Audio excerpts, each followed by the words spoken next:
Hello friends, welcome to Indian study पर आपका स्वागत है। दोस्तों, आज की इस वीडियो में मैं आप लोगों के लिए हिंदी का टेस्ट लेकर के आया हूं, जो कि आपके आने वाले एग्जाम यूपी पुलिस कांस्टेबल के री एग्जाम के लिए बहुत ही ज़्यादा इंपॉर्टेंट है। और आप सभी लोग जानते हैं कि यूपी पुलिस कांस्टेबल का री एग्जाम अब बहुत ही जल्दी हो जाएगा, क्योंकि लगातार रूमर्स जो है वो उसके आने लगे हैं। जैसे ही आपका ऑफिशियल नोटिस आएगा तो मैं आपको वीडियो के माध्यम से जानकारी प्राप्त करवा दूंगा। फिलहाल वीडियो में 100 लाइक का टारगेट रखते हैं, तो प्लीज़ दोस्तों वीडियो को लाइक जरूर कर दीजिएगा।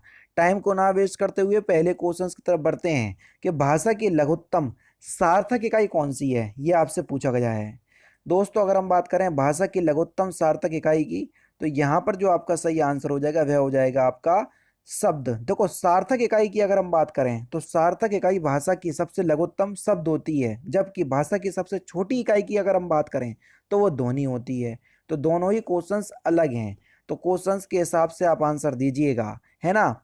नेक्स्ट क्वेश्चंस दोस्तों आपके सामने, हिंदी भाषा के उद्भव और विकास का सही क्रम क्या है, जल्दी से बताएं।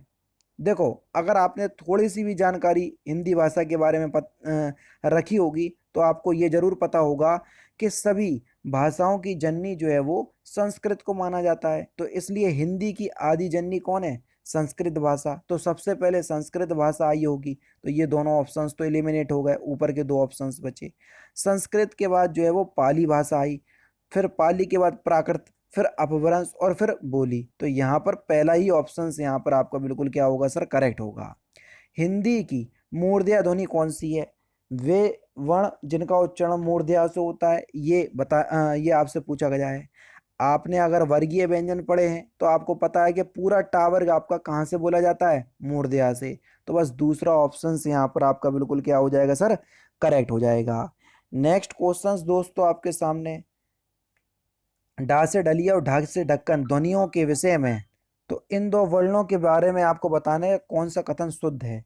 ये दोनों ध्वनियाँ जो है वो तालत ध्वनियाँ हैं, बस यही गलत है। ये मूर्धन्य उत्क्षिप्त ध्वनियाँ है, ये बिल्कुल ठीक है। ये उत्क्षिप्त व्यंजन होते हैं दोनों के दोनों, जो कि मूर्धन्य से बोले जाते हैं। तो इसलिए यहाँ पर आपका दूसरा ऑप्शन बिल्कुल करेक्ट हो जाएगा। भूकंप किस प्रकार की संज्ञा है, ये आपसे पूछा गया है। देखो, भूकंप का कोई नाम हो तो हम बता दें कि भैया वो व्यक्तिवाचक संज्ञा है। जब भूकंप का नाम नहीं है तो वो जातिवाचक संज्ञा में जाएगा। दूसरा ऑप्शन करेक्ट। नेता का स्त्रीलिंग रूप दिए गए विकल्पों में से कौन सा, ये आपसे पूछा गया है, जल्दी से बताएं कि नेता का स्त्रीलिंग रूप क्या है। तो नेता का स्त्रीलिंग रूप है नेत्री। पहला ऑप्शन यहाँ पर आपका बिल्कुल करेक्ट है। नेक्स्ट क्वेश्चन, मैं चलती थी, मैं का बहुवचन क्या होगा, ये आपसे पूछा गया है। मैं चलती थी, मैं का बहुवचन, तो मैं का बहुवचन क्या होगा? हम। पहला ऑप्शन करेक्ट। निम्नलिखित शब्दों में से जो शब्द विशेषण नहीं है, बस उसी का आपको बताना है या उसी का उल्लेख करना है। तो बताइए कौन सा विशेषण नहीं है। तो सही आंसर क्या हो जाएगा? मानस। मानस शब्द आपका विशेषण शब्द नहीं है। चौथा ऑप्शन करेक्ट। कौन सा? चौथा ऑप्शन करेक्ट हो जाएगा। प्रतिदिन किस प्रकार की क्रिया का क्रिया विशेषण है? प्रतिदिन क्रिया विशेषण भी अगर आपको पता है, आपने अच्छे से पढ़े होंगे, तो कितने प्रकार के होते हैं? 4 प्रकार के। उसमें से एक प्रकार होता है आपका कालवाचक। तो बस वही आपका प्रतिदिन जो है वो कालवाचक के अंतर्गत आएगा। चौथा ऑप्शन करेक्ट। निम्नलिखित विकल्पों में से आपको अकर्मक क्रिया वाला वाक्य बताना है कि कौन सा अकर्मक क्रिया वाला वाक्य है। अकर्मक क्रिया ऐसी क्रिया जिनको पूरा करने के लिए बाहरी साधन की आवश्यकता ना हो। बूंद बूंद से घड़ा भरता है, तो बाहरी साधन की आवश्यकता नहीं है, इसलिए पहला ऑप्शन से यहाँ पर आपका बिल्कुल करेक्ट हो जाएगा। नेक्स्ट क्वेश्चन, मां ने बाजार से कपड़ा खरीदा, रेखांकित शब्द में कारक बताइए। मां ने बाजार से कपड़ा खरीदा, तो यहाँ पर कौन सा कारक हो जाएगा सर? जल्दी से बताइए। कर्म कारक होता है, यानी कि इस क्वेश्चन का तीसरा ऑप्शन करेक्ट हो जाएगा। अगर आप इसका पूरा समास विग्रह करोगे या कारक विग्रह करोगे, तो माँ ने बाजार से कपड़े को खरीदा, है ना। तो को कारक चिन्ह यहाँ पर छुपा हुआ है, जो कि कर्म कारक में आता है, इसलिए तीसरा ऑप्शन करेक्ट हो जाएगा। वह आई हो तो मेरी चिट्ठी उसे दे देना, मैं कौन सा काल है? वह आई हो। तो देखो कन्फर्म बात नहीं है कि आई भी है या नहीं है, तो इसलिए संभाव वर्तमान काल दूसरा ऑप्शन करेक्ट। निम्नलिखित में से कौन सा भाववाचक का उदाहरण है, ये आपसे पूछा है।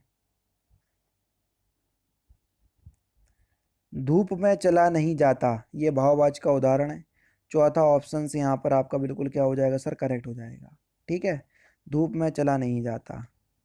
नेक्स्ट क्वेश्चन, आहा आप आ गए, इस वाक्य में आहा शब्द कैसा शब्द है। आहा आप आ गए, इस वाक्य में आहा शब्द कैसा शब्द है, अव्यय शब्द है। तीसरा ऑप्शन से यहाँ पर आपका बिल्कुल करेक्ट है।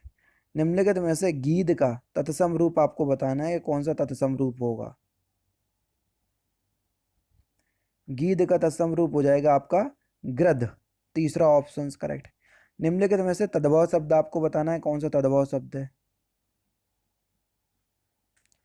14 एक तद्भव शब्द है, चौथा ऑप्शन करेक्ट। पक्षी का पर्यायवाची शब्द आपको बताना है कि पक्षी का पर्यायवाची शब्द कौन सा होगा। द्विज पक्षी का पर्यायवाची शब्द है। अपसरण का विलोम शब्द आपको बताना है, तो इस क्वेश्चन का आंसर आप मुझे कमेंट बॉक्स में बताएंगे कि अपसरण का विलोम शब्द क्या है। तो दोस्तों ये थे आपके इंपॉर्टेंट क्वेश्चंस हिंदी के, जो कि आपकी आगामी परीक्षा यूपी पुलिस कांस्टेबल के लिए एग्जाम के लिए बेहद इंपॉर्टेंट है। वीडियो अगर आपको अच्छी लगे तो प्लीज़ दोस्तों वीडियो को लाइक और शेयर जरूर कर दीजिएगा। बाकी फिर मिलते हैं हम नेक्स्ट क्लास में, नेक्स्ट सेशन में। जय हिंद, जय भारत।